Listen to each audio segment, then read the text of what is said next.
Where'd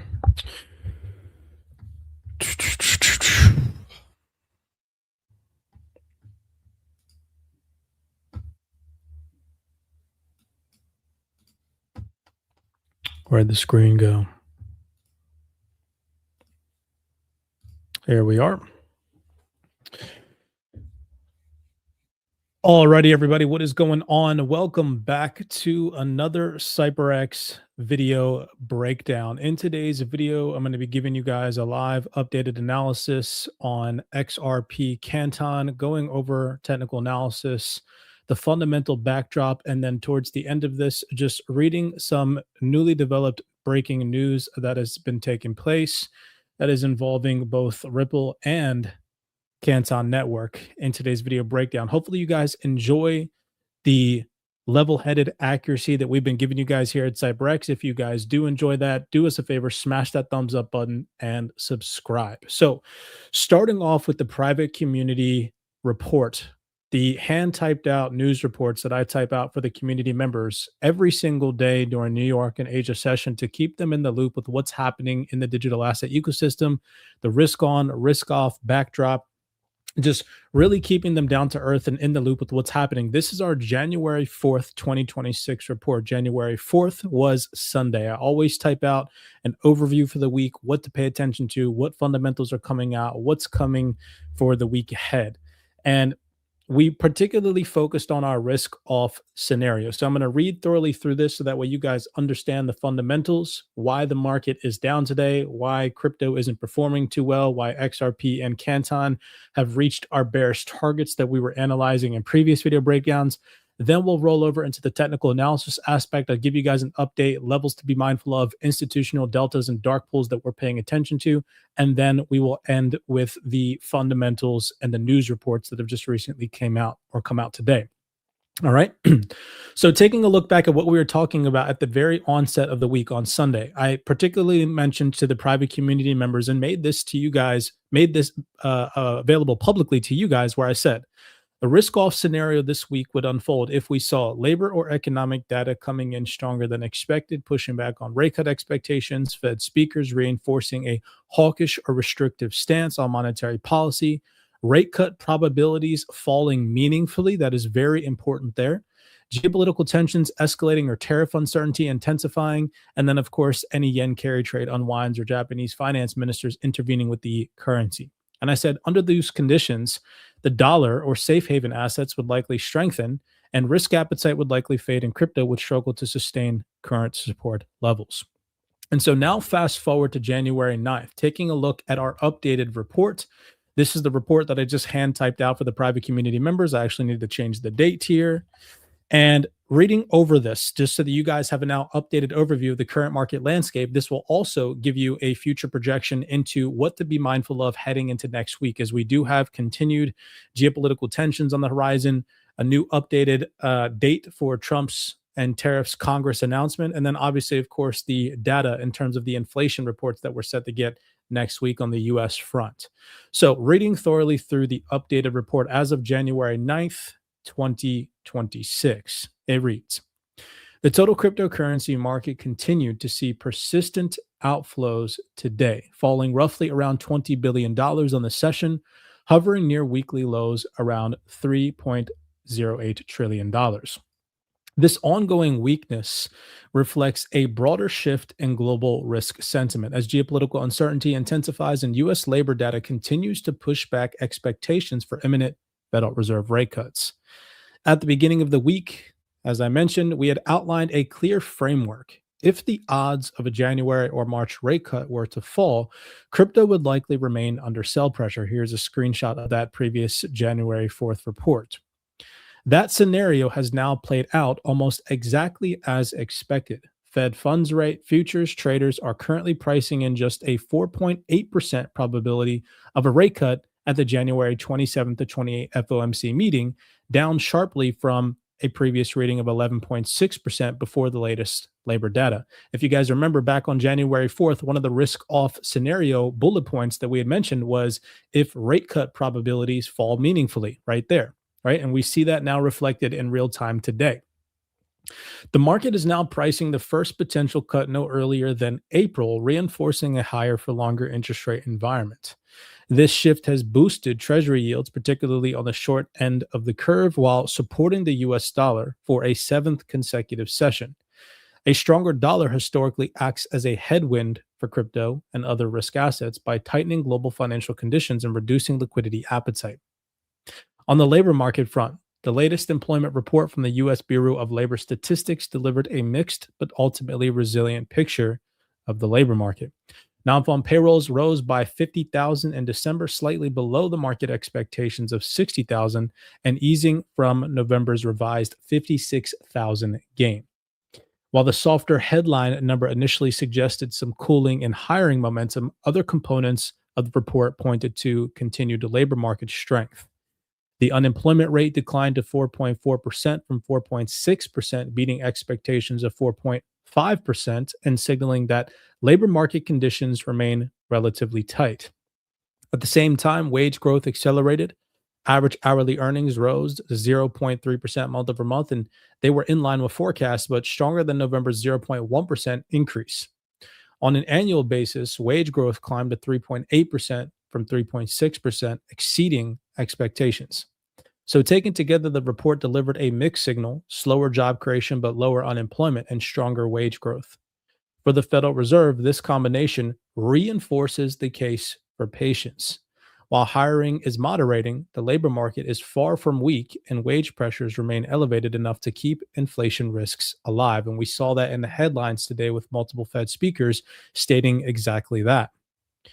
As a result, expectations are solidifying that the Fed will leave rates unchanged at the January meeting and remain in a wait and see mode until there is clear evidence of economic cooling.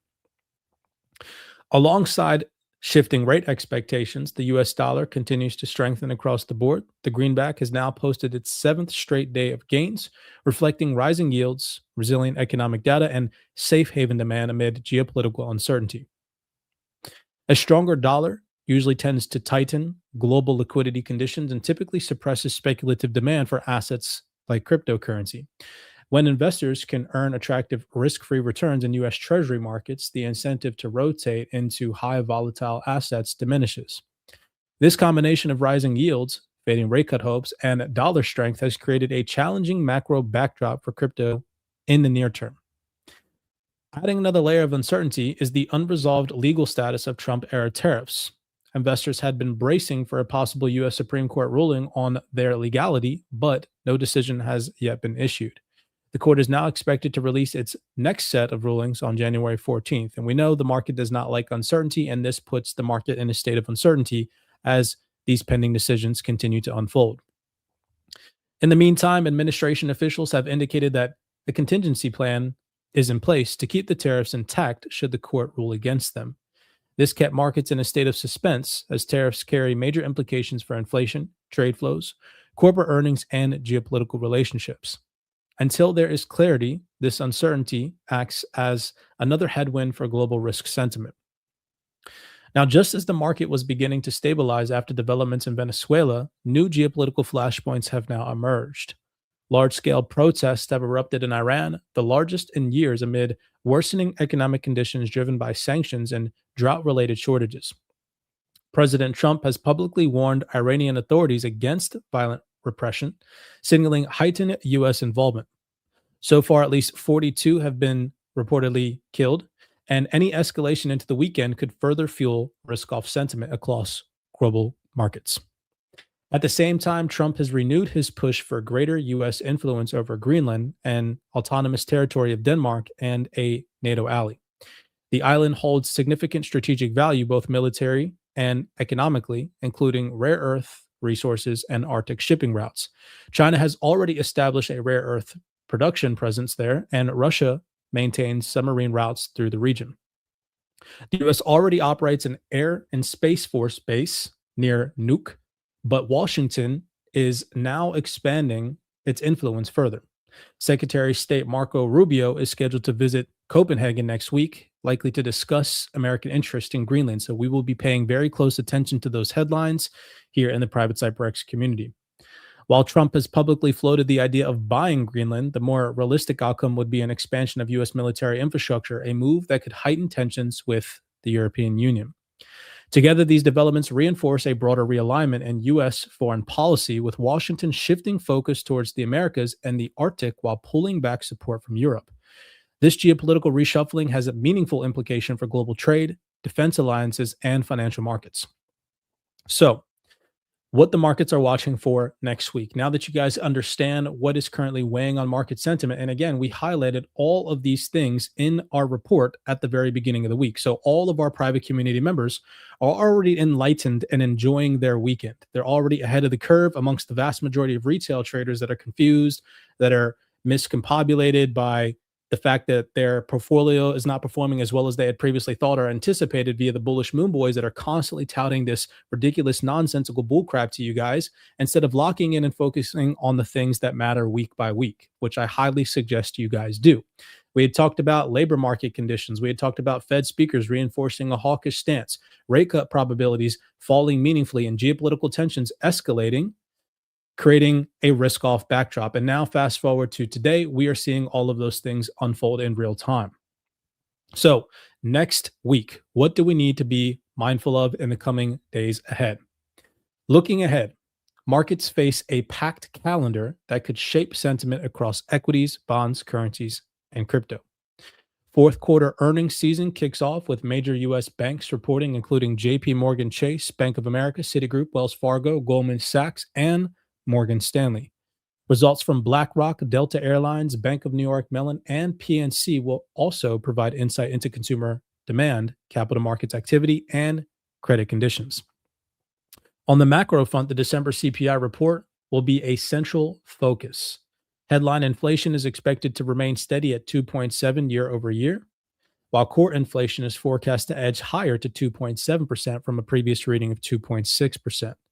Both measures are expected to rise 0.3% month over month.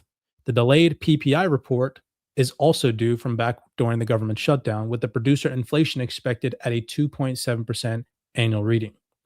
Retail sales are forecasted to rise at 0.4% following a flat October reading, while industrial production is expected to grow 0.2%. Investors will also monitor housing data, trade balances, capital flows, and federal budgeting, and regional manufacturing surveys. And if you guys don't know how to track any of this information, or when it comes out, where it comes out, how to interpret it and digest it for a risk on, risk off backdrop, again, you guys can always tap in with the private CyberX community as we cover these things on a daily basis. In addition, we also have several FOMC officials who are scheduled to speak, which could further shape rate cut expectations, which we'll be paying very close attention to. So, what would need to change for a meaningful crypto recovery or a sustainable crypto recovery instead of these pump and dumps that we've been seeing recently with this consolidation between November and now? For a sustained recovery in crypto markets, several macro conditions need to improve. First, we need to see a clear easing of geopolitical tensions across the board. We're seeing geopolitical flare ups all over the globe in Japan, China, Taiwan, the Middle East. Now we have Ireland, Venezuela, all these things unfolding at a very rapid pace, causing excessive amounts of demand for safe haven assets like gold and the dollar, and even silver in some cases. We need to see those things ease, and we need to see profit taking in safe haven assets. We also need to see inflation data that is convincingly trending lower, supporting the case for continued rate cuts from the Federal Reserve. On top of that, we need to see U.S. economic data, any data that comes out next week, scattered throughout the week, that supports the likelihood of rate cuts in 2026 without showing signs of an economic recession. And then we would also, of course, like to see a tariff outcome that markets view as a net positive. And one thing that I did not bullet point here is we would also like to see positive regulatory developments in the crypto ecosystem. We all know that there is a high probability that we are set to get a passing or ruling or some update on the market structure bill in the coming days/weeks ahead. We would like to see that be a net positive reaction for crypto markets. Until those conditions emerge, the broader market environment remains relatively fragile. As highlighted at the start of the week, sentiment is likely to remain choppy or tilted towards further downside unless the case for Fed easing materially improves. For now, crypto remains caught in the crosswinds of tightening financial conditions, resilient labor data, dollar strength, and rising geopolitical risk, a combination that continues to suppress risk appetite and limit upside momentum for now. So hopefully you guys have enjoyed these updates as we've been giving you guys accurate technical analysis and fundamental updates when it matters most, just showing you guys some insights into the private community as we deliver these things in a timely manner to our community members every single day. To show you guys the level of technical analysis that we operate with, here is our update from just a couple of days ago on January 6th. 3 days ago, we had been calling for a pullback on XRP down into the low $2 range. Fast forward to today. You can now see that that pullback down into the 50 moving average and down into that low $2 threshold that we had highlighted in that previous video update has now materialized and come into fruition. Prices remain suppressed below the $2.27 institutional dark pool and is starting to make its way back down to that $2 area of interest, where I will personally start to see if buyers can reaccumulate, defend their previous positions, trap sellers, and possibly become aggressive, pushing price back to the upside. Another update that we gave you guys in regards to Canton in a previous report on January 3rd, 2026, specifically highlighting the sophistication and accuracy of our institutional dark pools. We had talked about how price could possibly pull back when it was trading at around the 15.578 cent psychological level down into the 3.480 cent psychological level, and how that would be the last area of support before we see a deeper correction on Canton coin. Now, fast forward to today, you guys can see updated in real time. We have since then pulled back from that 15-cent region. We came straight down and consolidated into that 13.480 cent psychological dark pool.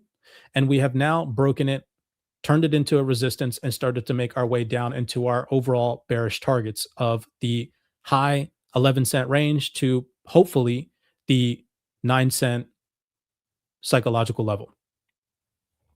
Giving you guys a clear update on that, coming over here,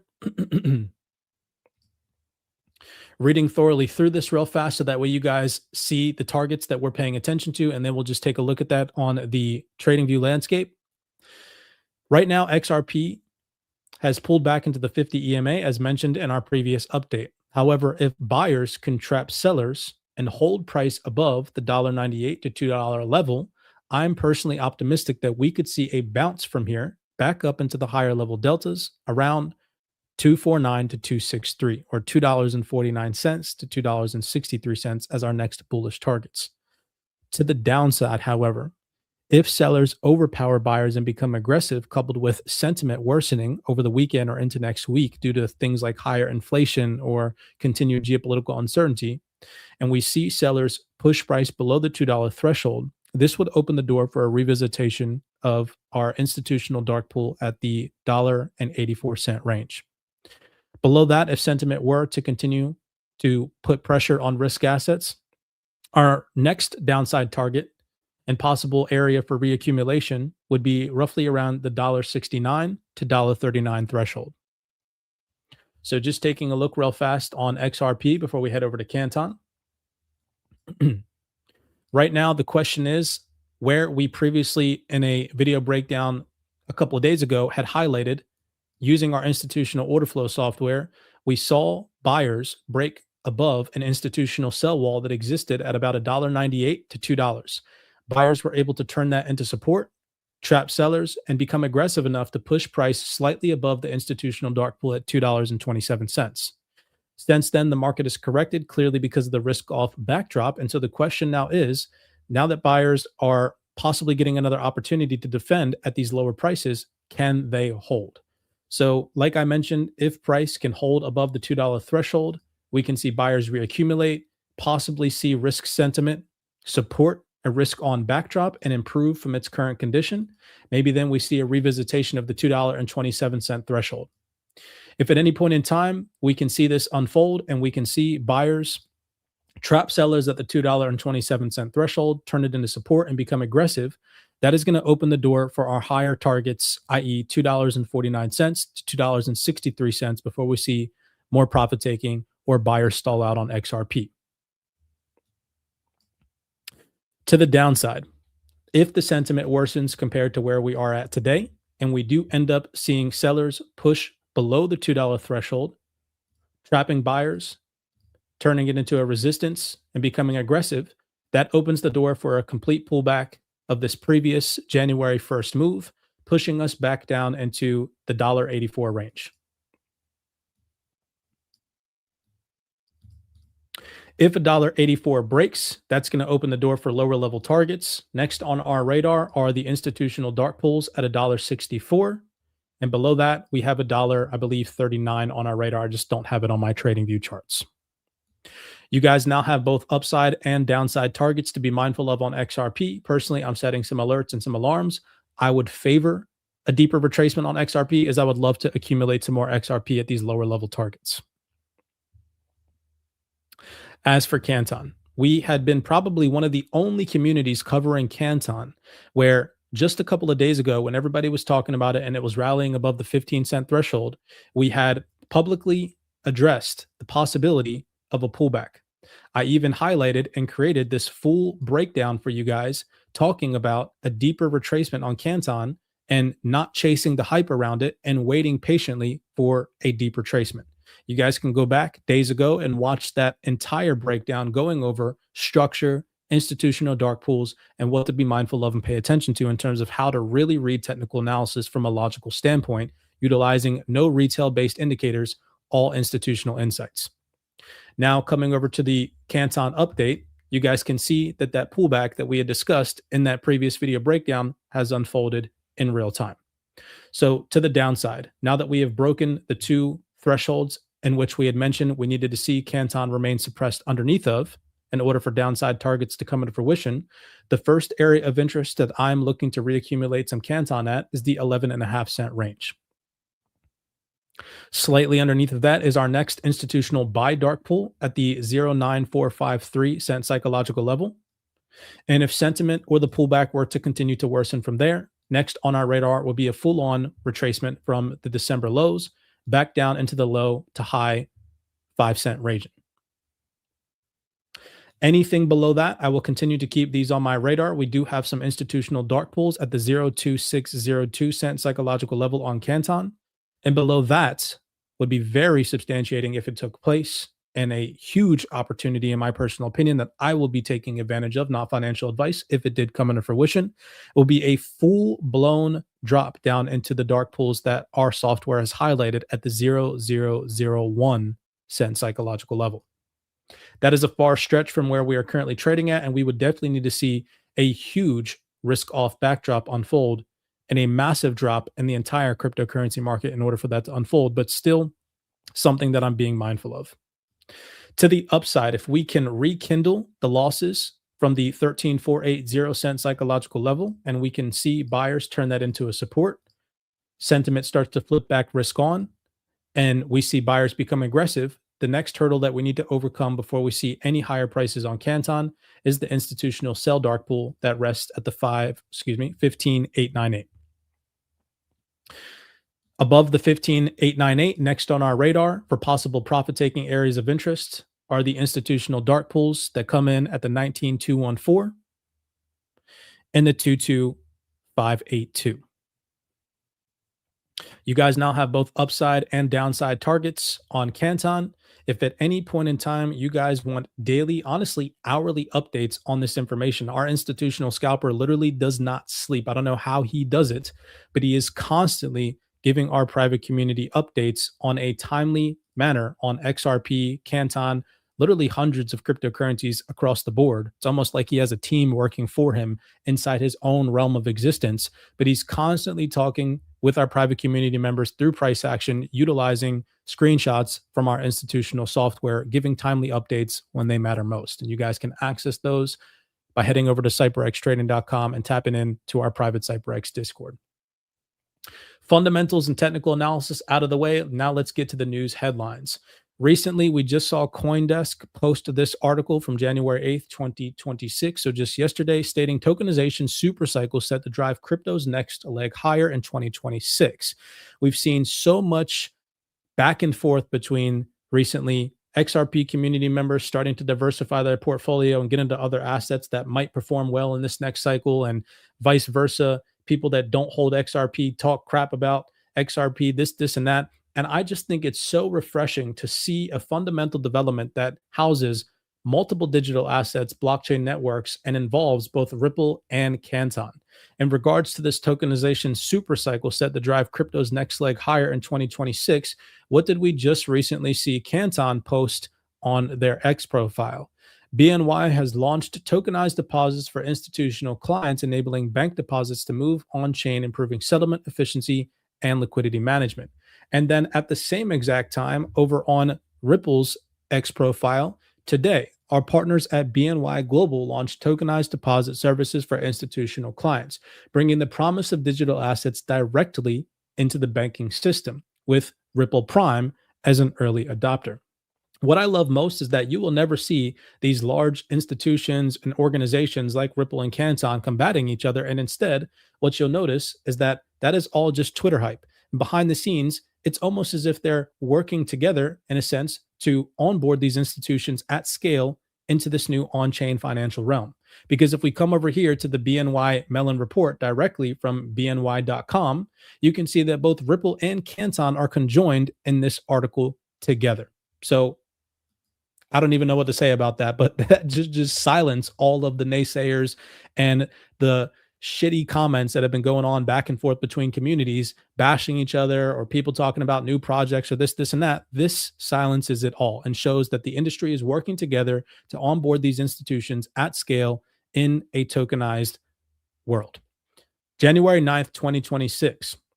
Key takeaways. BNY, a global financial service company, has taken the first step in its strategy to tokenize deposits by enabling the on chain mirrored representation of client deposit balances on its digital asset platform. This launch helps advance BNY's ambitions to support programmable on chain cash for institutional market infrastructure. Early participants include a wide range of prominent financial institutions and digital natives. How it will work. Beginning with collateral and margin workflow use cases, this launch extends BNY's cash flow capabilities by creating on chain digital books entries that represent participating clients' existing demand deposits and claims against the bank. This capability operates on BNY's private permission blockchain and is governed by the company's established risk compliance and control frameworks. Clients' balances continue to be recorded on BNY's traditional systems to maintain regulatory and reporting integrity. Now, it goes on to talk about why it matters and this, and that. And we can get into all that fluff. But what I really like is that both Yuval Ruse commented on this and an individual representative from Ripple Prime. So Yuval Ruse right here says, we welcome the opportunity let me reread that. We welcome the opportunity to work with BNY as they advance as a practical institutional ready approach to tokenized deposits. Bringing deposit balances on chain can make asset mobilization more efficient and unlock liquidity across key workflows. This direction aligns closely with our strategy for the Canton network, supporting privacy-enabled on-chain infrastructure and solutions that help regulated institutions coordinate and transact in real time while maintaining the controls, governance, and trust that underpin the global financial markets.